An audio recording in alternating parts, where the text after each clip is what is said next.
What was the idea behind the boat when you started out?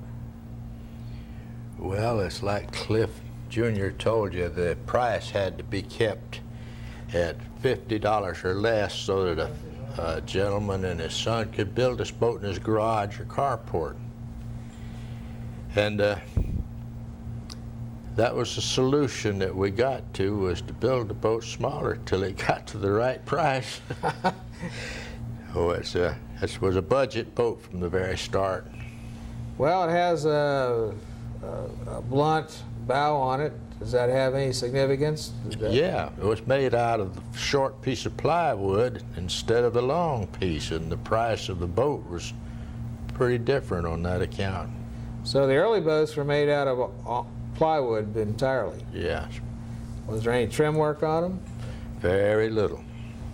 How long did it take you to come up with the design of this boat? I can't remember exactly, but it was all inside of a week. Well, that was a pretty short period of time to come up with a design on a new boat. It's not too complicated of a boat. Well, were you in the boat building business at that time? Yes. I was trying to get a little boat shop started up in Dunedin, and that was just something that just fitted my desires. You know, I want to build everything, anything or anything. So when he called me to tell me to come up and told me all about this idea he had, why, that was two of us that was really enthused. We went right on with it.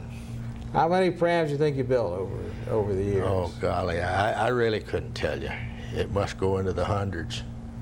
Do you remember that night when the fire burned all of them out? Oh, yes. Oh, yes. There was some weeping and wailing over there. And, Mr. Hartley did a job on that. And I think we built most of them that went back. We had a tremendous launching party one weekend there.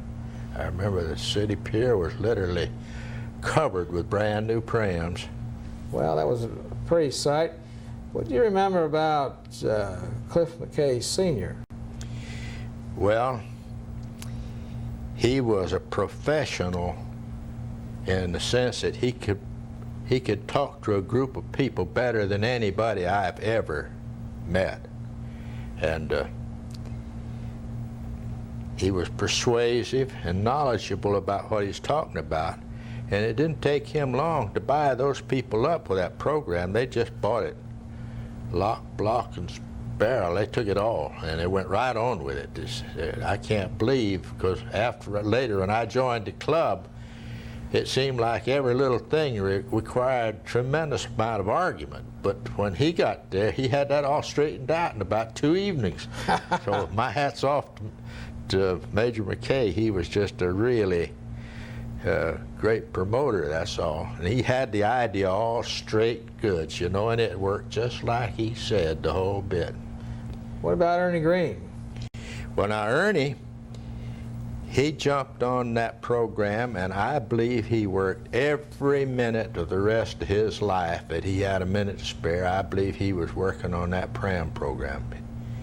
He did all that, hauling all those kids to all those races, and like Cliff said, they kind of counted him as the father of the Pram fleet. Any little thing of any little trouble at all, they had to run to him, and he had to answer, and he had the parts and pieces, whatever they needed, he had it ready. So if a boy got in He was just trouble, a wonderful man. Yeah, he had a deep love for kids and all their activities that couldn't be matched. what were the advantages to this small boat? Cliff Jr. mentioned some of them, but being the builder of it, what comes to your mind?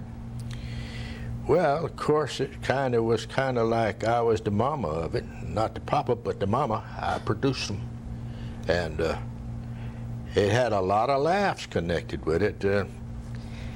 You know, it was being promoted by Optimist International. They put it across by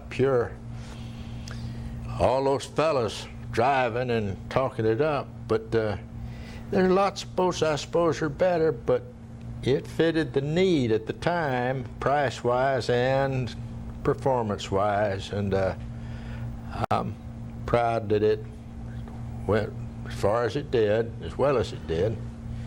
What's about the average weight of a boy that would sail in one of these boats?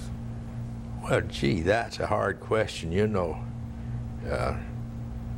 some 10-year-olds weigh 150 pounds, and some 12-year-olds don't weigh but 30. So what are you going to say? I don't know. Okay.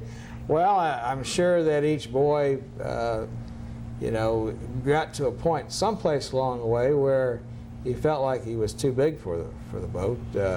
Well, I think they ruled that they could sail through their 15th year. When they come to his 15th birthday, they asked them to hand their pram back. So that was the age limit, yeah, then, when you got to be 15. And there were surely some boys got way too heavy for them before that, but that's the way it was. Well, Clarkie, it certainly has served its purpose, and we still see him out on Clearwater Bay today, and I want to thank you for being here tonight. Tell us about this pram. It was a pleasure.